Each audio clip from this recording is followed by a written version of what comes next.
Yeah. No, absolutely.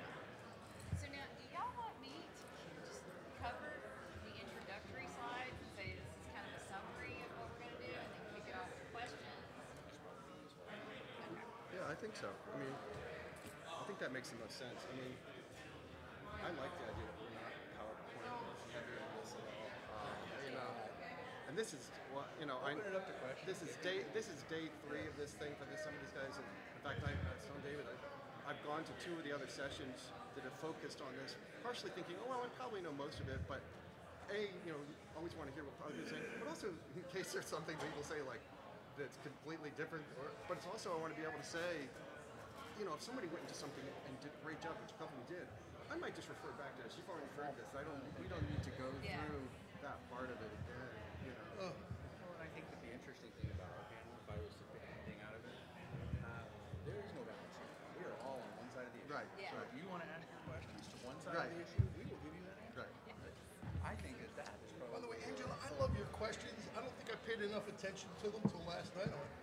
These are really good questions. Oh, good. These are really good questions. Yeah. I mean, you said them.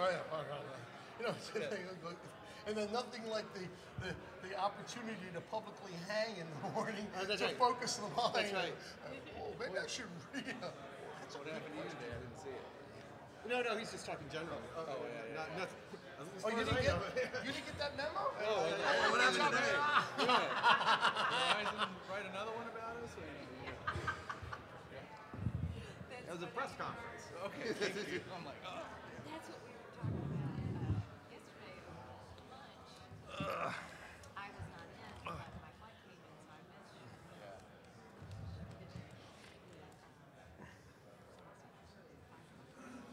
Oh, yeah. Yes.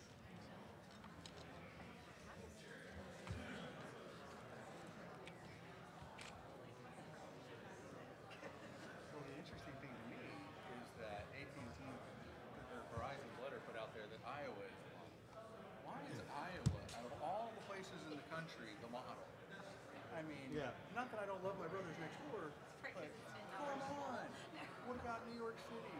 What about Atlanta? What about Chicago or San Francisco? They've been doing this for 10 years. Why are they not the model? Why is Iowa, out of all the places, decided model?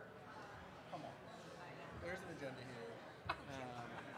Poll prices for polls that are in the middle of cornfields, that should be the Right. Yeah, yes, of course, that's And that's where they're good. yes. Well, I mean, think about this. You got Thune Shat, South Dakota is the chairman. Even if there was no regulation of any kind, how much is going to be built there? And Hawaii, Chat, at least a large number of my clients are municipal utilities. It's the only state in the union where there's not a single municipal utility. So they don't even know. They don't even have anybody to call to ask to make a visit to him.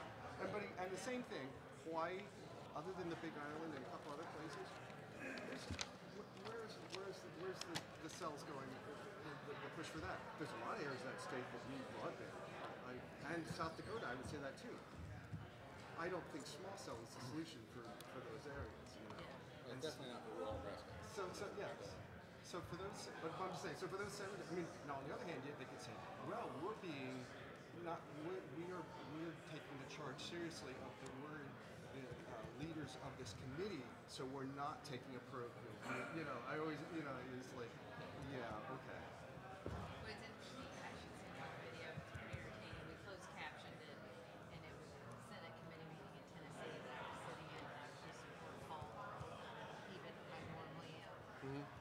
Senator Pressure on the sponsored bill. And it was, lobbing his hand in his talk track that day. It started off with, Korea's pretty new. They've got it, and I'm just sitting there. And then he committed at one point that it was going up for coverage to the 6 million Tennesseans. I'm like, that's that grant that the governor put in. Keep going. Right. But it's the same thing in Tennessee. What was happening was the House rep that they had sponsored it. Tennessee, when I met with him, I said, Hey, am I the only one that can tell time? Huh? Am I the only one that can tell time? What time does this panel start? It's starting right now. Right now. now? Yep, right now. Call it to order then? Call to order. You cracked the whip on Come on. But that doesn't mean Good you're not gonna morning. tell time.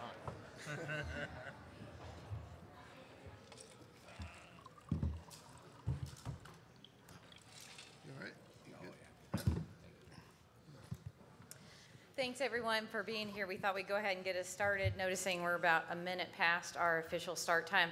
My name's Angela Stacy. I'm with SmartWorks Partners. I'll be moderating your panel today with my three esteemed colleagues. Sean, David, and Jerry have joined us this morning to talk about small cell legislation and give an overview and a report.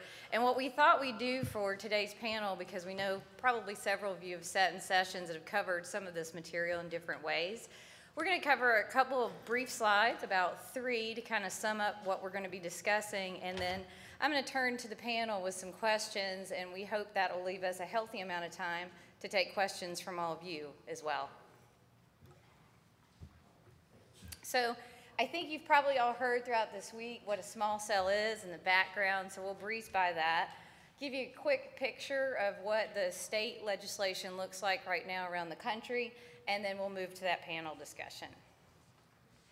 So a couple of pretty pictures for you. I think this illustrates the point, and you've probably heard it throughout the week, that a small cell is not the size of a backpack, a briefcase, or even a pizza box as it can sometimes be depicted. And I think from what I've heard from all of you as I've visited with many people at this conference is that we've talked about what that really is, a small cell, and the background behind it. So I won't spend a whole lot of time here, but a good visual to kind of frame up our conversation this morning. So current status, I mean, from the perspective of the global view of what we're going to talk about today, it's really a three-pronged attack in terms of how the public rights of way and the limitation of local control is coming about in the small cell space. So at the federal level, back in June, the Streamline Act was introduced by Senator Thune, and it's currently in committee. We expect there could be a hearing this year to further discuss that bill, but that bill would supersede the legislation that we currently see across 20 states in the country. And actually could become even more critical to limiting not only your rights of way control, but your ability to derive revenue from your city-owned assets. Kind of the second piece of that three-pronged attack is what's happening at the FCC, and I have the pleasure of serving on that with David as well, and have been in the state and model municipal code working groups over time. And I think we were able to push through a municipal model code that was fairly successful. Could we stop Yeah. and applaud you two for all of your work that you've done on the BDAC? That can't be a throwaway line for the time and effort you guys have dedicated. You've put us in a wonderful position. Thank you very much. Thank you, Jerry. And it's a good segue because the work is still going on at the BDAC. The state model code is still under review by that committee with many concerns that we share about the way that model has been developed. And there'll be some upcoming meetings here in the future, first to visit what's left of the state model code, and then we're still awaiting a more full report from the Rates and Fees Committee along the way. So expect to see some of that activity in the fall. And then at a state level, I think most of you are familiar, we've got legislation in place in 20 states across the country, and we've seen the themes of those legislation acts are very, very similar. You know, they're limiting your rights of way management, limiting your revenue abilities, limiting aesthetic controls, adding aggressive shot clocks and bulk application processes. And those are just really the main themes and highlights that we see that are really consistent as this being presented across the country. And so from that perspective, we're going to visit kind of at each of those levels today with our panel, and they're going to give you some of their insights about what's happening at each one of those sections. And then finally, a visual. And you can find this map. We find it a great way to depict what's happening in the country with state legislation. It's actually on our website if you need to reference it in the future. And we keep a full legislative center there as well with these materials updated on a daily basis. But this gives you kind of the depiction. The red states are where we see that legislation that's already in place. And so obviously as that map becomes more red, we grow more concerned at what that type of action means to all the municipalities represented in the room today. So what we want to focus on with this information is how do all these pieces come together and what do they mean from your perspective. And so I'm going to start with, Sean and David to talk about an FCC kind of BDAC overview of their perspective. And so I'll kind of kick us off with the first question about what do we expect, Sean, to see over the next several months coming from the FCC? Right. Good morning, everyone. First of all, I should tell you, as a proud Philly native, I'm wearing my Eagles socks. You got two of us up here. Watch yourself. That's right. So, and also I think an important point to sort of frame this, because certainly at the federal level, and when Jerry talks about the Thune bill and other things, there's basically three pieces of existing law that the FCC is playing with what is the scope of its authority, and it's trying to really find ways to bend that and actually literally break it to go as far as they can to enact these policies. And those are Section 332 of the Communications Act, which primarily deals with wireless siting and land use, it primarily had been put in place in the 1996 Act for zoning purposes, and we can talk about why we think what they're doing there is wrong. But basically, that imposed a number of limitations on state and local governments in certain ways, and that's where the first tome of the shot clocks came about. But the FCC is trying to see what they can do to further expand that authority. The second one that they're trying to utilize is Section 253 of the Communications Act of '96, which is the provision that, broadly speaking, removes barriers to entry. It basically says that state and local governments may not impose restrictions or requirements that prohibit or have the effect of prohibiting any entity from providing telecommunication services. I focus on the word telecommunication service because that raises an interesting question about what the scope of that authority actually means. But they're trying to utilize that now to get at right-of-way management beyond any ways that they've ever done, particularly for small cells and others that are now moving into the right-of-way where historically they had not needed access because of macro cells. The other aspect of that is they are looking to see whether or not they can utilize one or both of those statutes to actually get at infrastructure and facilities owned by state and local governments that are in the right-of-way as public assets, be that municipally owned utility poles, streetlight poles, stop signs, et cetera, other street furniture. Can they utilize that? And I think that that's really important to have that understanding, because that's the existing framework that they're trying to change, and then the Thune bill would actually amend 332. Another bill, though, a piece of legislation I want to throw out to you that historically you folks have never had any real reason to pay any attention to, and that is Section 224 of the Communications Act, which relates to pole attachments. And I know pole attachments is either a cause or cure for insomnia. But the reason why it becomes really important, first of all, the reason why, presumably for those of you who don't know, why you probably should never in the past had to care about it, is it regulates access to poles, ducts, and conduits by private investor-owned utility companies. That's both electric and telecommunications, and actually even includes water and steam utilities to the extent they're private utilities. However, that on its face of it, that statute specifically exempts publicly owned state and local government entities as well as cooperative entities. So those poles don't come into play. So, you can say, okay, we don't care. One of the interesting things, and when Jerry talks about the state laws, is a number of those state laws have incorporated by reference following either the FCC's, either Section 224 and the implementing regulations of the FCC for rates or for make-ready. So now, when the FCC makes changes to one-touch make-ready or make-ready generally, or its pole attachment rate calculations, you have to go back and see, does my new state law actually incorporate those? And what does it actually mean? And that raises a whole host of issues, not the least of which is the FCC may have something in place now, but if they change it going forward, does your state law all of a sudden change? And what is your forum to talk to those states? Because you don't have a forum with the FCC because the FCC doesn't actually regulate you.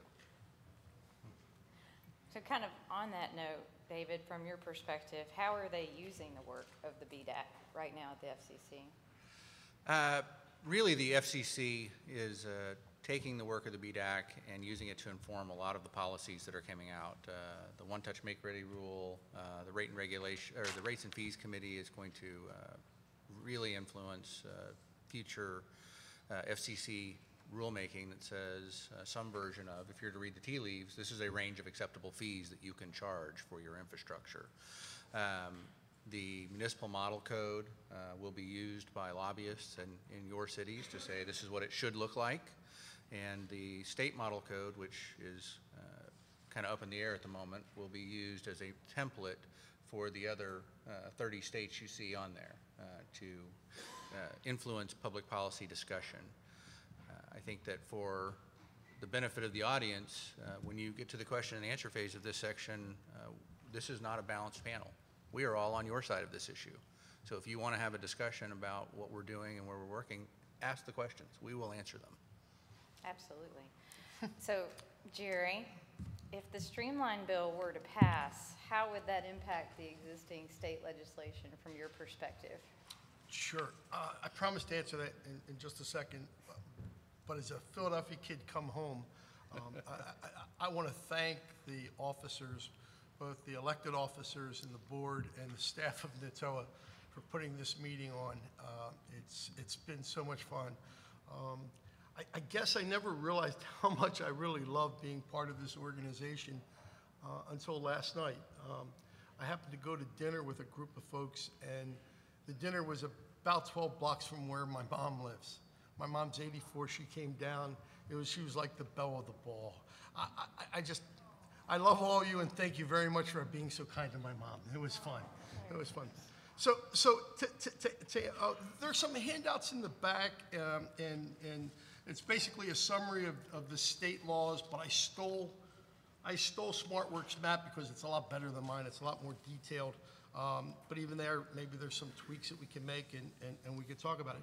So the question is, how will the streamline, that is the Thune-Schatz bill, you'll hear us referring to a couple, how would that impact these state laws?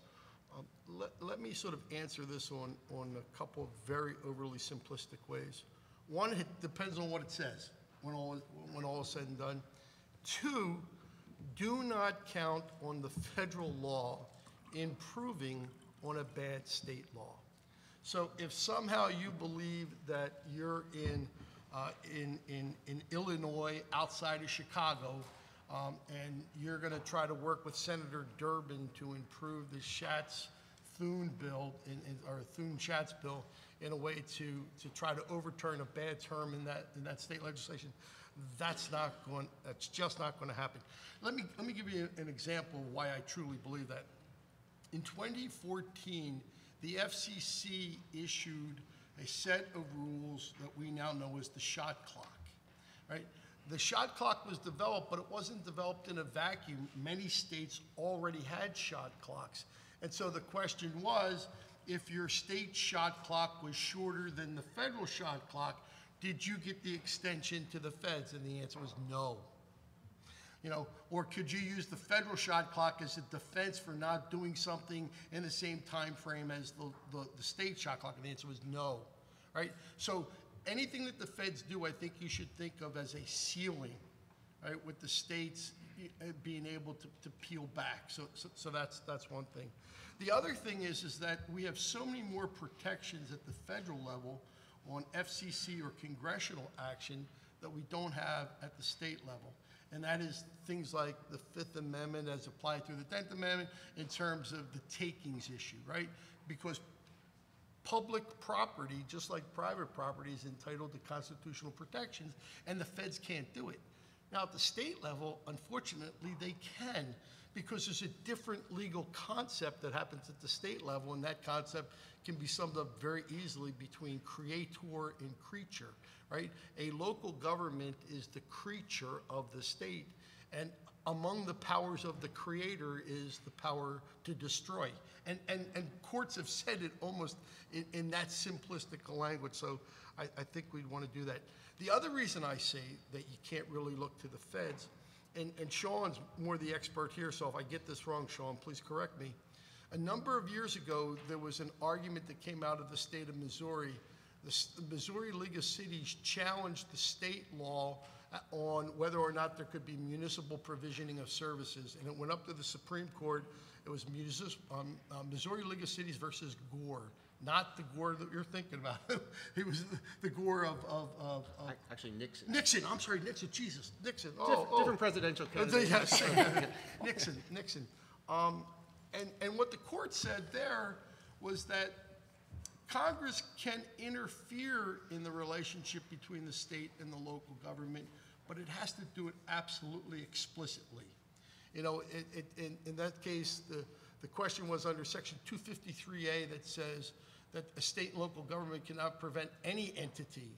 And the argument was, well, any entity, a local government ought to fit in that. And the court said, no, because of the special relationship between the states and the locals, it had to be explicit. So I think that we're going to have to pay attention to that.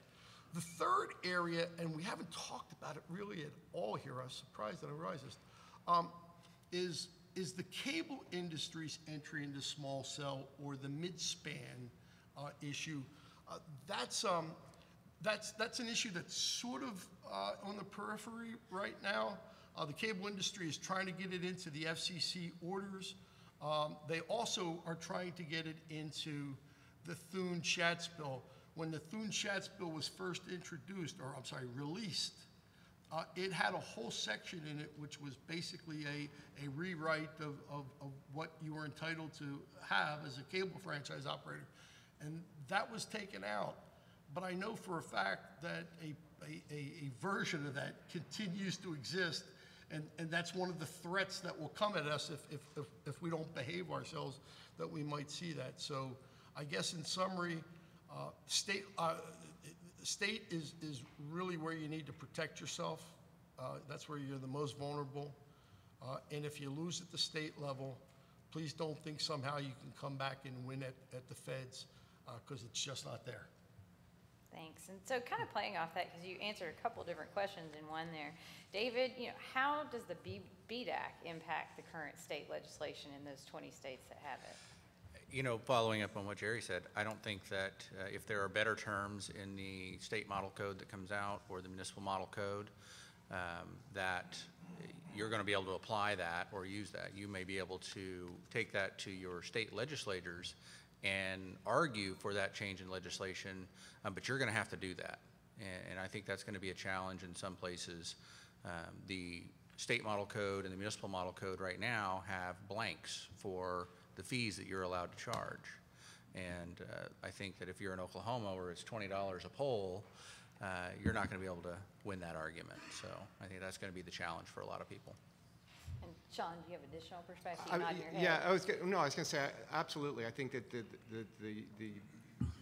industry is going to take the BDAC code and say this has got the imprimatur of the FCC, and it's an industry it's a consensus. Industry consensus is too on the nose, and say that states should do this. And these are state bodies that are only in session for a limited period of time, and they say, well, this has been blessed, and we should follow this.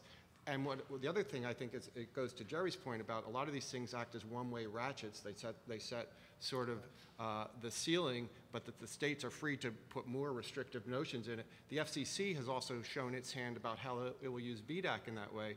In the order where it came out, where it adopted the same order where it came out with a declaratory ruling on the moratoria, it is also where it adopted the one-touch make-ready. And it followed much of what BDAC said. However, when BDAC said, for example, that we need to notify all the other parties who have attachments on the pole, BDAC suggested 30 days. The FCC said, no, 15 days should be sufficient. So even there, they pointed to BDAC when they wanted to, when they liked it as cover, but even then they said, well, we'll still go beyond that. And I believe that that's the way a lot of this is going to be played out, and it's going to be mutually reinforcing, a little echo chamber. Can I emphasize or document one of Sean's points? Not only will they take it as the imprimatur, they already have. If you look at the map, there's a funny color for New York. And the reason is that one of the members of the BDAC happens to run the New York Wireless Association, and he was able to take an early version of the state report and incorporate it into the governor's budget. So this thing can come at you in lots of different ways. Now, quite honestly, SmartWorks was a terrific ally to local government up there. The New York Conference of Mayors attacked it. And it was never technically voted down. When the Democrats and the Republicans came back with their budget proposal, neither one had it in it. So they both sort of killed it, but nobody really has to take on the ire of the governor in case it was really his. So it disappeared. So yes, people are already doing that, and it's exactly what Sean says. They bring it to the table that it's got the imprimatur of the FCC and an entity that had both state and local officials on it. Right.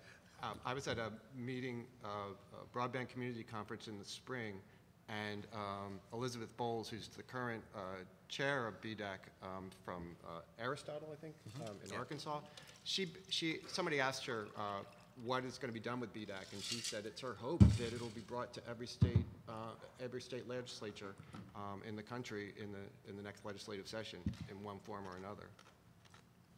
And I think that brings up a good point, because there's a lot of concern from those of us that do participate at the BDAC that the lack of municipal voice that has been in that committee the entire process. I mean, New York had resigned. Prior to that, we know Mayor Liccardo did as well, trying to shine a light on what was going on there.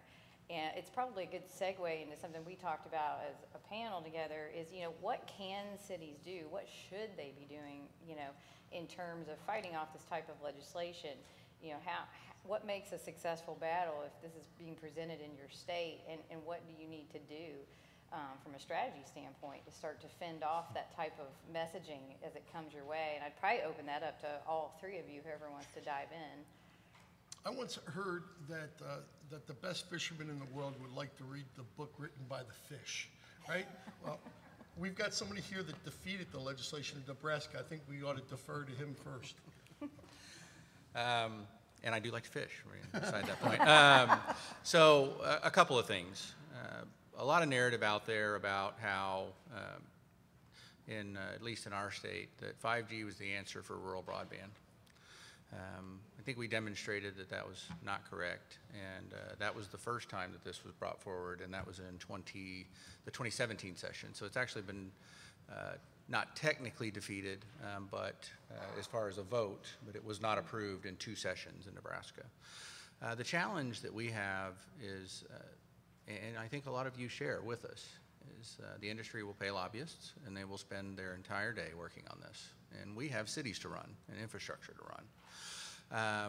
I think that for us, the most successful strategy was partnering with the League of Cities, the Municipal League of Cities in Nebraska, and joining with NATOA and working together to build our own fact sheets and to spend the time talking with your senators and educating them on the other viewpoint. A lot of people will say that the current narrative is that local government is standing in the way of the deployment of broadband. And our response to that is, when has Washington come to your town and told you what you should be charging for your facilities?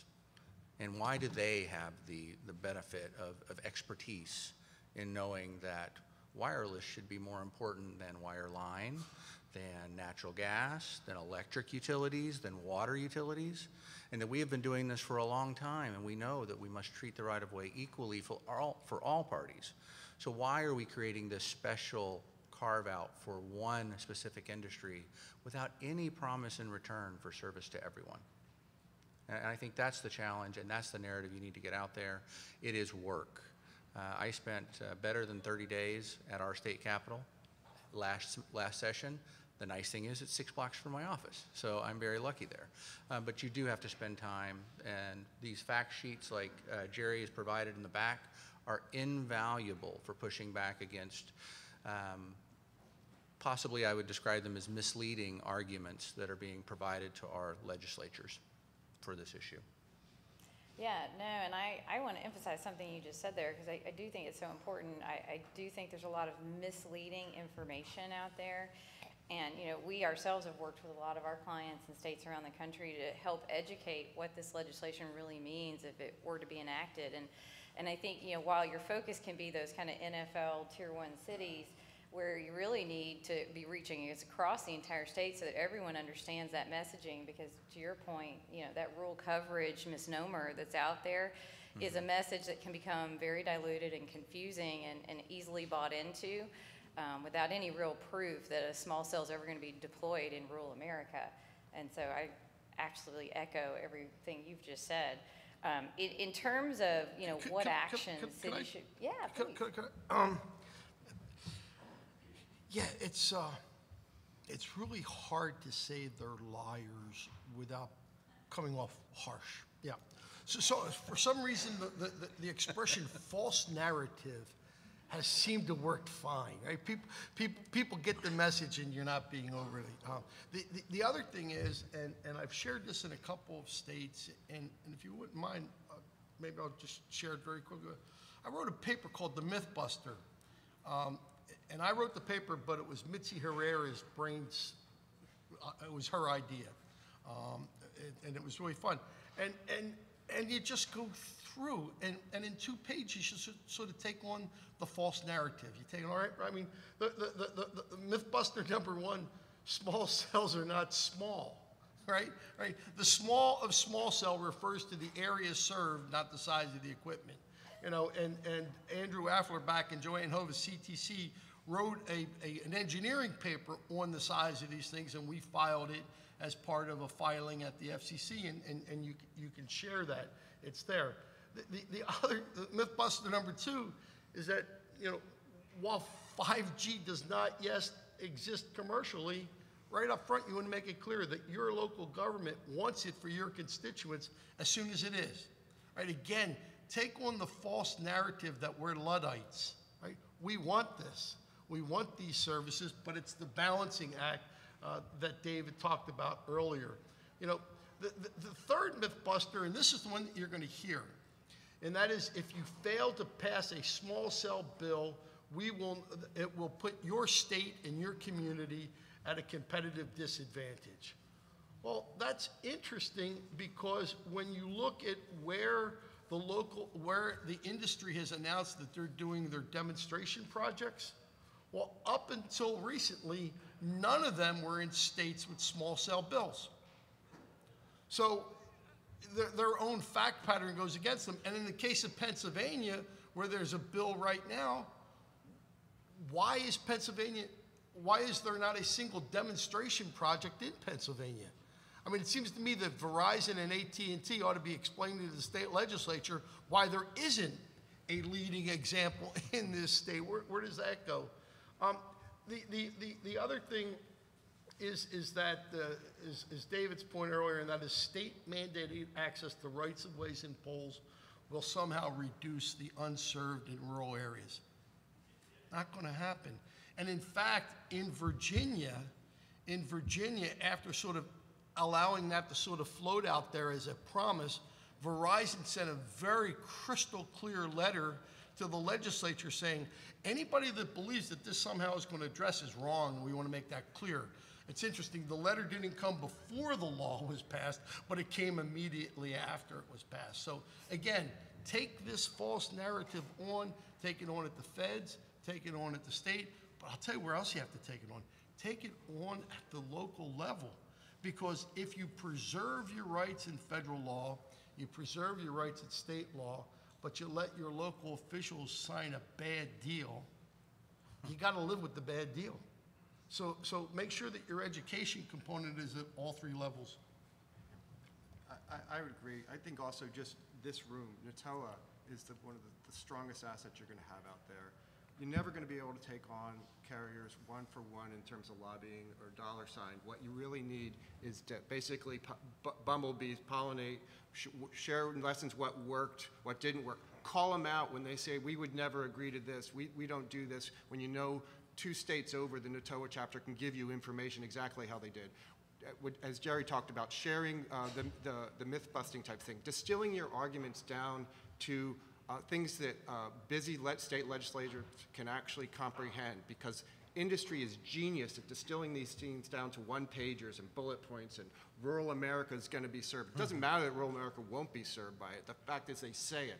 They have it in the preambles of these bills. Call them out on it. Say, are you willing to make a reporting? Because we know that they won't actually, they won't agree to a requirement to actually provide services there. Are they even willing to report annually to the Public Service Commission about where they're deploying these as a demonstration on an annual basis. No way. They don't have no interest in this. Call them out on the fact that these bills are not just cookie cutter bills, but are literally coming from state to state. We were in Iowa looking at a bill, and they were sloppy on it because the bill that the legislator handed to us had Minnesota still written in it. They hadn't done the search and replace sufficiently. Be prepared to the fact that some of the state legislative folks, even though they're very earnest people and busy, they will put you on the phone with a AT&T or Verizon or some other wireless carrier rep while you're in the process of talking to them about their bill. And so you need to have that mindset of sort of, you know, you just got to have a straight face. As Jerry said, we're not going to call them liars, but you got to call them out on some of this stuff and walk them through and take that time. The other part of it I would also say that's really, really important is show the level of interest in things that people have actually done and entered into these agreements, and yet nobody's showing up. There was a discussion at yesterday's session about a county where a number of permits were adopted, and yet nobody's moved on it. It's Georgia. Yeah, Georgia. And then also, you know, there's any number of jurisdictions where they've jumped through hoops to enter into agreements, but then you ask them, has the carrier followed up and actually installed anything, and they haven't. What's the question? There's 20 states or so here that seem to be doing this and adopting this. Is there anything positive that's going on? Yeah, the 30 that haven't. Positive that's going on. Yes, the 30 that Well, I haven't. just keep hearing negative, so I'm trying to digest a balanced argument here.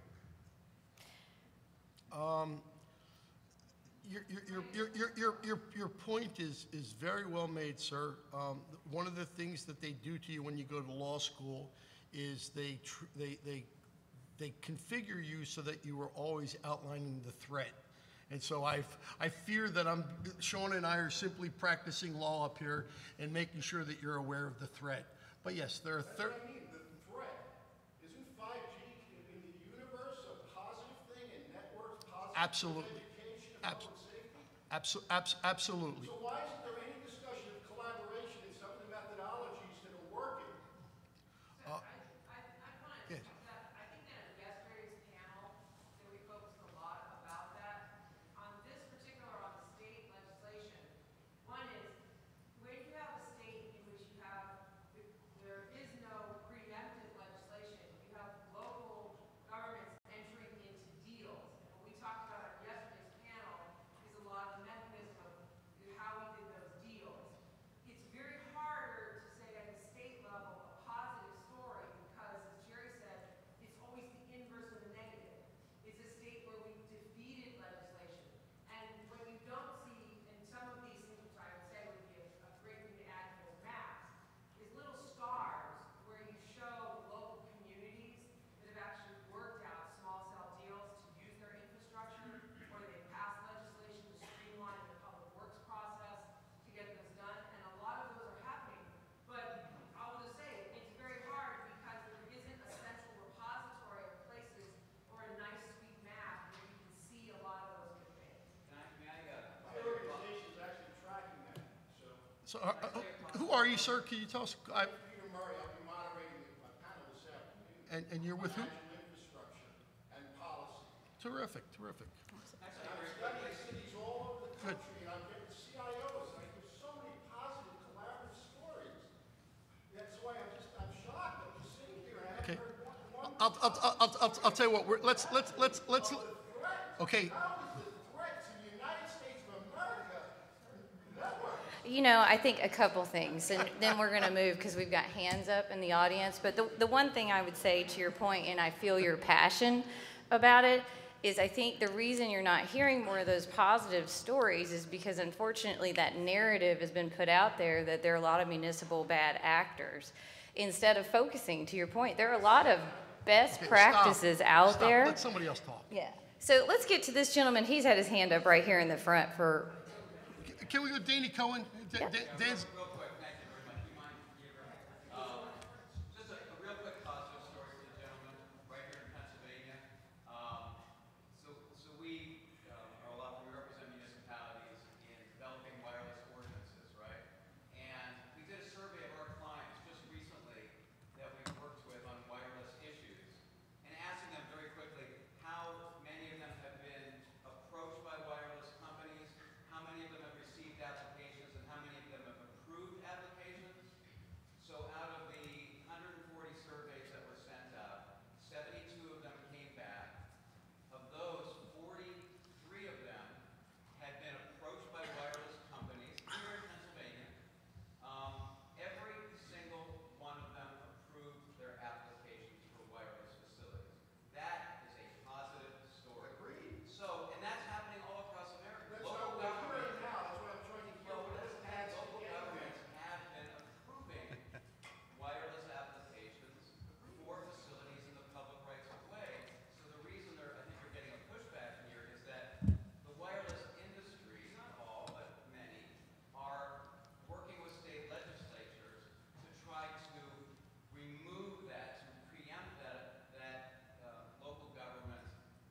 I told you guys this was going to be an exciting conversation today. We have a real hot issue, as Jerry said, here in Pennsylvania. We represent the Pennsylvania Municipal League. There's a bill very similar to the bill in Nebraska. It's gaining momentum. I'm very curious about what you said earlier about how you were able to convince local legislators that that bill was not going to advance broadband deployment in rural areas. So we're making the same argument here in Pennsylvania, but we really don't have as much kind of evidence to back it up because it's difficult to get that evidence, right? And I'm curious as to how you did that in Nebraska. So several things. We actually offered, and we made this offer well known, that if the industry was willing to deploy in rural America, in rural Nebraska first, we would accept the sub-market pricing for the small cells. And they declined it outright. So if they're willing to make a commitment of X number of miles of fiber, X dollars of investment, X time frame to rural Pennsylvania, great, that's a deal, and maybe you should consider taking that. But unless they're willing to do that, and they're only going to deploy in Philadelphia, why are we doing this? What's the value? So that's the narrative that we discussed. Danny, we forget too often. I think that if I wanted to demonstrate the example of the false narrative, I would go back about 11 years. I'd go back to 2005 when we started to have the narrative being that if you just take local government out of the cable franchising process, we'll increase competition, we'll have lower prices, we'll have more choices, and we'll have broadband everywhere. Well, Pennsylvania, New York, Massachusetts, Maryland, states that chose not to follow that narrative have got significant choice today. If you go to some of the states that did follow that narrative, you don't find nearly the choice. The FCC actually has a statistic on those states that went with state franchising have lower broadband availability than those states that retained local franchising. So again, I think we can document that the promise has been made before. Promises made, promises broken. You know, why are we following the same narrative over again? So, Yeah, I also think the point about it is the discussion about what are their actual, you look at, not in a detail level, but just what are the capital plans and where they're planning to build? Are they themselves acknowledge that it just doesn't make sense in rural areas for the technology part of it. But I agree, it's difficult because it's such an attractive proposition to get these things out there. And that's to Jerry's point that no local government doesn't want broadband capabilities. And it's the point about being required. It's having something top-down imposed on you. And the perfect example of that is San Jose. Right. They come out, they've got a great agreement, it's heralded, and then all of a sudden, nope, we don't like that agreement at all, and you guys better not follow that. I represent the city of D.C. D.C. said, you know what, when you're accessing our streetlight poles, we would actually like to put up some Wi-Fi devices at the same time as part of the incremental cost. They called that out to the FCC in comments saying that that's an illegal in-kind requirement. That is smart communities. That is building, taking advantage. That's akin to One Touch and Dig Once, all those type of capabilities. And left to their own devices, I'm sure that industry would have actually been perfectly happy to enter into those agreements. But if you instead have the force of somebody giving you a regulatory or legislative solution, you're going to go for that every day of the week. Why enter into a new agreement and do these other types of things that might make sense from a business point of view if you can get somebody to lower your input costs? Everybody wants their input costs lowered for anything. Why is wireless different than everybody else that somehow that they should get to jump the line? You know, these guys are like the Baruch assaults out there. I want it and I want it now. You know, there's some really great things about it, and nobody's saying that there isn't. I'll use, you know what I like to use? I use Chairman Pai when he was opposing net neutrality when it's first adopted by the Wheel administration said, the commission should not, this is the FCC, the commission should not impose intrusive government regulations that won't work to solve a problem that doesn't exist using legal authority the FCC doesn't have. I agree completely if you're talking about mandating access and timetables for local government management of the public right-of-way and their assets. We're guilty though, Danny. We're guilty of giving you a legal answer when what you really need is you need a factual challenge. So it seems to me that it would be terrific if the Pennsylvania Municipal League wrote back to the chairman and said, we understand that the law in Kansas has now been in place for 2 years. Can you tell us how many small cells, how much 5G and how many small cells have been deployed in Kansas? You know, I mean, just, yeah. Right. So again, it's the idea of making folks document the false narrative. It doesn't mean that 5G is not coming. Doesn't mean that we don't want it. But I think the real difficulty for everyone here is that it's hard to sit down at a negotiating table and come up with a deal, only to know that that deal could be vitiated, could be overturned by state legislation or federal legislation that voids the terms. I mean, yeah, so, Ken, I'm sorry. You know, maybe this will address the gentleman's concern up there. In Colorado, the wireless industry came in 2017. They actually started in 2016. To their credit, they engaged local government in discussions. And the first question we asked was, what are the problems that you have in this state? Where are the problem communities where you have not been able to cite? And how will this bill fix it? The response was, we don't have any problems. This will just make it easier if we don't have to deal with you guys as we go through this process. So that was the premise, right? That's a bad story. Fortunately, we had a sponsor of the bill who, while she thought this was important, she also respected local control. So we ended up with a bill that was not nearly as bad as it looked when it was first introduced. And there were a few things that our municipal league and our local NATOA chapter pushed back on, and she said, she agreed, we're not going there. So we have a bill now which restricts local control. We've been able to make it work. And the same industry players who supported that bill and made public comments about appreciating the compromise they were able to make with local governments are now at the FCC and in Congress pushing for more restrictive legislation so that the thousands of dollars and hours our cities and counties have spent in the last 18 months changing their codes to comply with the new legislation will have to be redone when we get the next round of restrictions that come in from the feds.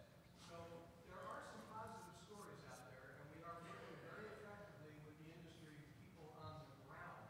And what makes it so hard is that other people in their company, their lawyers and lobbyists in Washington, are telling stories that just simply are not true in order to make what we have now even more difficult. And therein, in my mind, lies the big problem. Yes, ma'am. Just stand up, come on. What it all boils down to is money. And I have not heard anybody say that in this room, but I like you to be trying to work with them. And the two major players that I will not call their names out of respect. Just give us the initials. They want to use the right of way for free because that saves them a whole hell of a lot of money, folks. And let me explain something to you. In my county, in Cobb, in Georgia, part of metropolitan Atlanta, we are home to the Braves, by the way, and the new SunTrust Stadium. I'm sorry, Philadelphia, about that. It's not over yet. But anyway, where they want to go is around SunTrust Stadium. That's all they want to do, because that's where they need the capacity. Right. I want to talk to you about the other areas that need service or where they have dropped calls. It's all about capacity. It's all about making more money for them and use the right way for free. My county spent $16 million in 2017 alone in the purchase and maintenance of right-of-way.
It's interesting.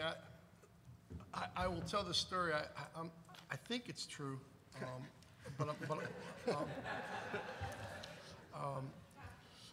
I helped the Georgia Municipal Association and some of my Georgia clients play the clock out. They didn't defeat the bill in Georgia. They ran the clock out. And I'm told that one of the things that helped run the clock out was the fact that the industry was offering $20 per site in Georgia and had just agreed to, well, in New Mexico, that was like the day before, and New Mexico was $250 a site. And folks just fundamentally couldn't understand how, a site on Peachtree Street was worth 1/12 the site of a very arid corner somewhere out in El Magordo, New Mexico, and that's really that's the silly thing.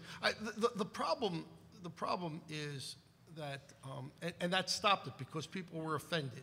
It was sort of like, well, gee, isn't Georgia worth more than New Mexico? And it sort of worked. See, the problem with talking about dollars, though, is I fear that no matter what number they give us, it's never going to make sense from a policy standpoint.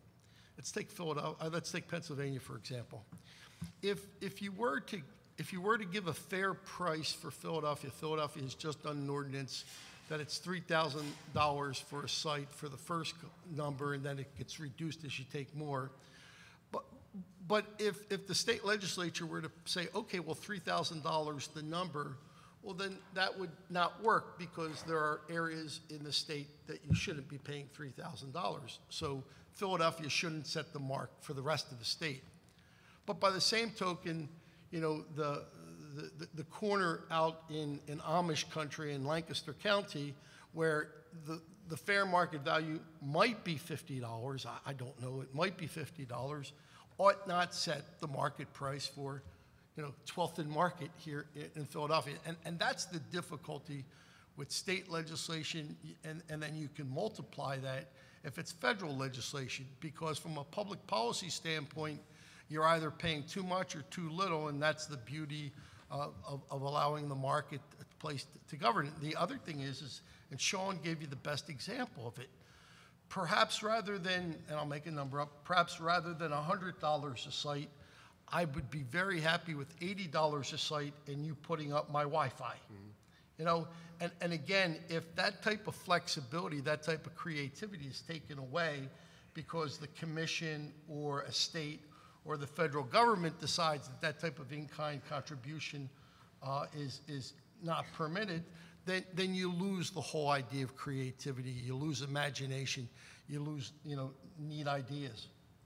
The other thing with the dollar amounts, it's an odd issue. I'm not saying that other state laws don't do it, but it's an odd thing to have a dollar amount specified for something that's going to be taking place over years. So why are you setting a rate now? And there's no escalators on, I shouldn't say no, but most of them don't have an escalator. Right. And it's just, it's this or cannot exceed, and even the FCC's poll attachment things are based on rates that over the inputs change. So when you just have some number that's put in place in 2017 or 2018, what relationship does that have? Maybe it should be lower when you have smaller cells that when you actually do get to 5G, because they're having a much smaller footprint and they're really, they're put on a bus shelter. And the same thing, this one, I'm sort of like Jerry, I'm pretty sure this is true also. For a story about the rate part is, we were working on the Missouri bill, and right prior to the Missouri bill being passed, the Illinois bill was passed, and they would not yield on the rate we were looking at because they said Illinois was $200. They said, we can't have two states in the Midwest that have $200. I mean, that makes absolutely much sense as anything. The other thing, there's an odd skewing to this, and we can all talk about whether or not people have political or philosophical arguments about whether or not monopoly control and whether there's alternatives. But there actually are private entities who actually operate these networks actually outside of the right of way. When you lower these costs, if I own billboards, I'm not going to be too happy that all of a sudden the local government provides access to it at $25 to get onto those facilities. And I know the argument is, well, macro cell's different, but I think there's an argument that says, well, if a macro cell gives you 10 times the coverage, then maybe it's a 1 to 10 ratio. But that's not something that, for the small cell. So there's a lot of discussions rather than just going to some flat rate that is very problematic to me about use of flat rates. And one final thing, and this is one of those things where I just say, I'm an attorney, but I know nothing about bond law other than the fact it's an issue. A lot of these facilities that are owned by state and local governments are funded by bonds that actually have restrictions on private use that beyond a certain percentage of it, it invalidates the tax-free or tax-benefited consequences of it. And if you're going to start having wireless facilities that occupy, a large percentage of poles and physical facility portion of the pole, I'm saying, not just a number of poles, that could implicate bond issues. I say that, and then I scurry away because I don't know about bond law. So I see you've had your hand going up. Yeah. Hi, I'm Antonia, I'm from the state of Plainfield, and we've had a very collaborative process with multiple carriers. We spent about $4.5 million to buy back 11,000 streetlight poles from Southern California Edison. And during that process of our buyback and the cutover with Edison, we created a process that streamlined our public works department, amended our zoning code, and then we engaged the carriers to come up with 4 design standards. So we worked with them to, in fact, one of the designs we incorporated was one of the carriers that they had used in another municipality. And then we also had our poles appraised to come up with our price, and we get $2,200 per pole per year with a CPI escalator. But people want to be in Huntington Beach downtown because we have hundreds of thousands of visitors every beach. So it has been a very collaborative process for us. It has not been easy. Last year, SB 649 was vetoed by Governor Brown, Yep. which would have put 35 cubic feet on streetlight poles. And I think the carriers were all, secretly wishing that this was going to pass, because then they could just, streamline their own process. So I just want to say, we have a process that's modeled by almost every other city in Orange County. They copy, they R&D, they're not duplicate, I would say. So we've had a very collaborative process, and they're willing to pay $2,200 per pole per year in Huntington Beach. And again, you anticipated our question, right? And that's only because you don't have state legislation that bars you from doing that. William Imperial is in here somewhere. The city of Los Angeles has got an amazingly creative idea where they're not looking for revenue, they're looking for in-kind services, right? Again, but that doesn't happen if the governor doesn't veto it. The 3 deals that you heard from Shireen yesterday in San Jose, they don't happen unless, the law is vetoed.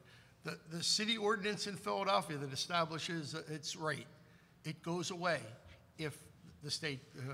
Danny, I wanted to point out, so you heard Illinois and Missouri referenced. Remember that Illinois specifically exempts Chicago, right? So we're so worried about small cells in the state of Illinois that we do it in the whole state, but not Chicago.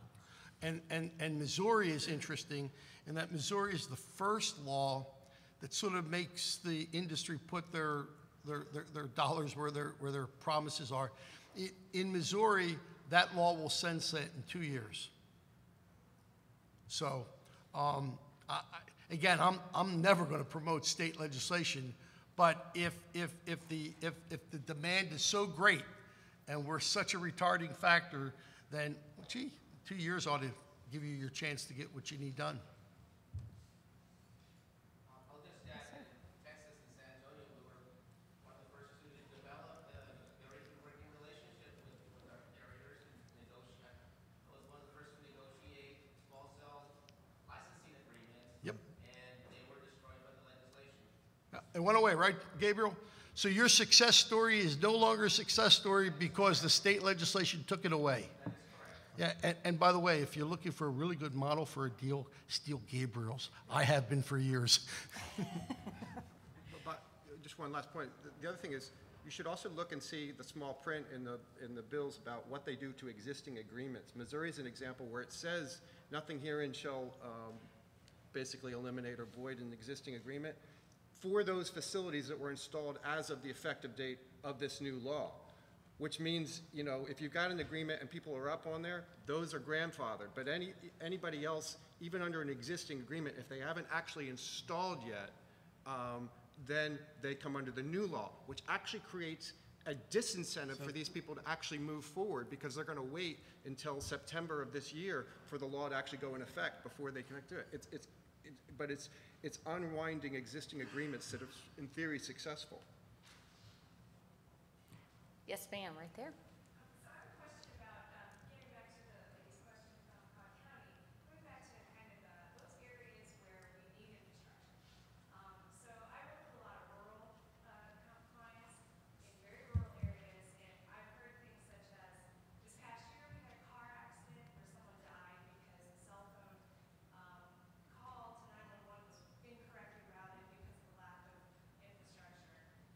And from another community that says, you know what, we're really concerned about being forced, and I'm using their words, to put in small cell and infrastructure in dense areas where we have parts of our county that aren't served at all. So is there any discussion in any of the state legislatures, especially in these red states where I know there's some rural unserved areas, about improving the infrastructure for public safety reasons to help the citizens that are just hanging on a thread with 3G? I can tell you, Lori, that every single one of these states, when they started the discussion as a means to address the lack of rural broadband, that 5G was going to be the answer to wireless broadband. And then you go, wait a second, and if you want to see great testimony, Joanne Hovis testified in front of the Congress and made it very clear. It's like, well, wait a second. If small cells have small footprints, isn't that just the opposite of what you're going to need in rural America? And then somebody else had a really, really good line. They said, this may be an overgeneralization, but if you're going to have 5G, you need fiber. So if your community doesn't have fiber today, then don't let anybody promise you wireless 5G tomorrow, because it's not going to happen. But so part of the false narrative is the service to rural America, but there's not a single mandate of service across the state in any one of the bills. Nowhere. I would also, in BDAC, and I don't know if David can give any insights about it from his overall view in BDAC, but there's actually a chapter in the Model State Code it's either Article 12 or 13, but for rural municipal broadband networks, and it reads like it will be a positive thing, but in a lot of ways it is in theory supposed to be aimed at those states where local governments don't have, state and local governments, or excuse me, municipal and communities don't have jurisdiction to provide community broadband networks themselves. However, it reads very much like a mother may I type thing, where you have to go through any number of steps to do it. That is death by 1,000 cuts, and it's very similar to what some of the state laws that actually do have restrictions imposed. And so I think it's problematic that that's being suggested, again, under the imprimatur of the FCC as a way to facilitate additional broadband out into areas. The other part about it is it creates a false narrative of, I absolutely agree with the rural issues, and we have a lot of clients and we focus on it a lot, but there's also a lot of inner city areas and others that don't have it, and we don't want to lose sight of that. And yet this would only say authorize a community out in a rural area. I absolutely agree they should have that ability. So should a local government to serve North Philly. You know, just anyone, whatever that part is, the local government are best suited to serve their constituent needs and be responsive to it. But that's another one of these lurking things that I see in there that I think is aimed at being, it's sort of Orwellian. It's aimed at supporting community broadband. For all I know, it was actually put in with good intentions, but when I read it, it looks pretty cynical and actually imposes restrictions. So, and you should turn around and talk to Pete right behind you, and because Pete, I think, could outline. I do believe that AT&T and FirstNet is a neat and interesting alternative for bringing broadband to rural America, because they have to go there, right? Right, they're under contract to go there, and when it's not being used for public safety, then it's available for other services. So it's not an endorsement of anybody, but I think that that's an interesting concept that may bear fruit in the future. Well, and I think the other thing to mention is the best practice out of San Jose, being able to build that digital inclusion fund into their agreement was really a great model to help get at that creatively as well. Yeah, does everybody understand that? I mean, Mayor Liccardo didn't leave the BDAC because his nose was out of joint. He left the BDAC because he kept trying to introduce a concept of digital equity. He kept trying to introduce the very simple concept that the poles and other assets that are going to be used belong to everyone in the community. And if we're going to give them to you, then everyone in the community is entitled to some sort of relief or something in exchange. And so he wanted to have universal obligations or to be able to build things out. And when the industry said no, he said, fine, then I'll price the ones that you want at a level that I will then take and subsidize services. That's why he left, because that whole concept of digital equity with, you know, now I think he would like to have digital equity writ large for the whole country, but as the mayor, he could only control it for his community, and he wanted to make sure that he brought all of his assets to the table to address that, and he kept reading that that was going to be taken away from him.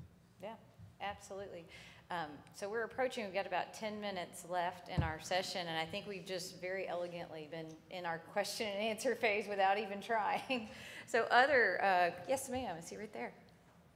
I was just wondering if you were aware of whether any states have considered a tax credit approach to getting broadband deployed throughout the state, to the rural areas. Because I know there was some discussion in Georgia, I'm from Georgia as well. Yeah. If there was some discussion about a bill, but it didn't seem to get any traction. Yeah, see, you're lending credibility to my answer to Lori. That's exactly how it happened in Georgia. It started off as a rural broadband coalition or committee, and it was between the Georgia Municipal League and Georgia County Association, and it morphed from that into the small cell bill. I'm going to defer to Sean, because Sean's the real expert on muni provisioning and broadband deployment. You know, there are pockets of it. There's various enterprise fund types of things and tax credit types of things that some states have been able to put in place. I'm not aware of one that has a significant scope, but there certainly are some, and it also goes into the area of some of the states' public-private partnership laws are being amended to allow for more the ability to do things with tax incentives or credits towards this. And actually, one of the bills that was it the GO bill that included, I believe it was actually an idea of PIEs that had to do with for those states and local governments that adopt certain types of regulatory streamlined processing. Zones, yeah. You could qualify for certain types of tax-favored treatment, Right. And at one point it found its way into one of the bills. I'm a little bit fuzzy on that, but I can take a look at it. But as We should also, sometimes I think we talk about the current, the new stuff and forget about the current stuff. There really already is that whole concept. It's called the universal service funds, right? So when you pay your phone bill, whether it's your cell phone bill or your landline bill, you're contributing to something called the universal service funds. And those were there to make sure that everybody in America had dial tone. Now, we've been through this transition. We're in this transition of trying to figure out how do we make sure that if you keep the same words, but you substitute broadband for dial tone. How do we make sure that everybody in America, and there's some of that happening by the expansion of universal service funds for broadband, but we got miles to go. We got a cable expert in the back that's going to tell us. I was just going to say, I do a lot of work with rural and mid-sized businesses. One problem with the tax credit is a lot of those businesses would benefit from a tax credit, but they do benefit from state programs that use appropriated money to put up ramps to build in rural areas, like Tennessee has, Virginia has, where the focus is really exclusively on unserved areas, and then potentially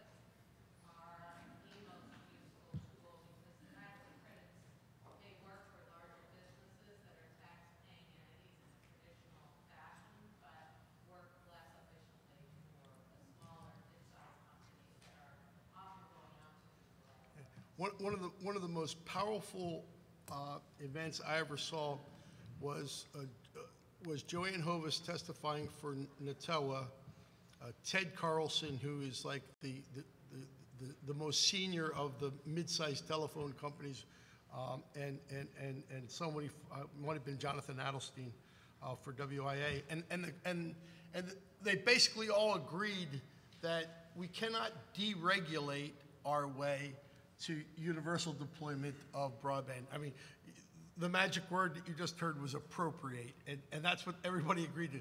There are going to be certain areas where you're just going to have to subsidize it, you know, and you're going to have to do something to make it happen. So your question's right, and that's the type of question we need to make sure that Adam puts in communications daily tomorrow, that local government officials were making sure that everyone had access. They weren't just talking about rent to local government. Right, Adam? Diplomacy. So kind of on that note, we're approaching the top of the hour, noon. I think lunch is probably in everyone's future coming up shortly. I don't want to stand in the way of that, but are there any final questions for our panel for this morning? Yes? How soon do you expect the FCC to act on these issues? And then also, with the bill in Congress, how realistic is it for Congress to actually, do anything this year, midterms coming up, and it being Congress and, Yeah. There are so many humorous responses to that question. Can you give one so we can duck it? What is the national expectation that Congress is going to do something? Yes, I don't know the answer to that. I really don't. Yeah, so Adam, I was on the phone this morning with a couple folks at the commission. We should all expect that there will be a wireless item circulated on the 8th floor on September the 4th and released for all of us to see on September the 5th for a vote on September the 26th. And with respect to legislation, I don't think anybody can answer that insightfully because we just don't know how long Congress will be here.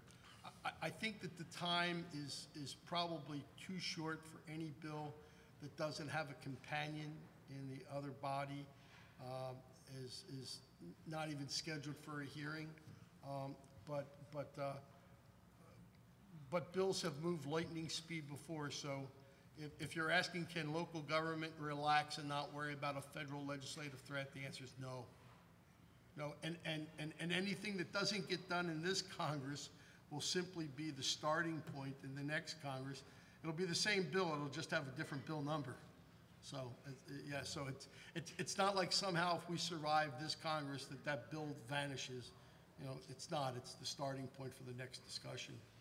And to be clear, the order that we're expecting to see in early September and then be acted on at the end is the wireless order in 1779, the other shoe to drop about what does 332 have to do with the right-of-way? What about Section 253?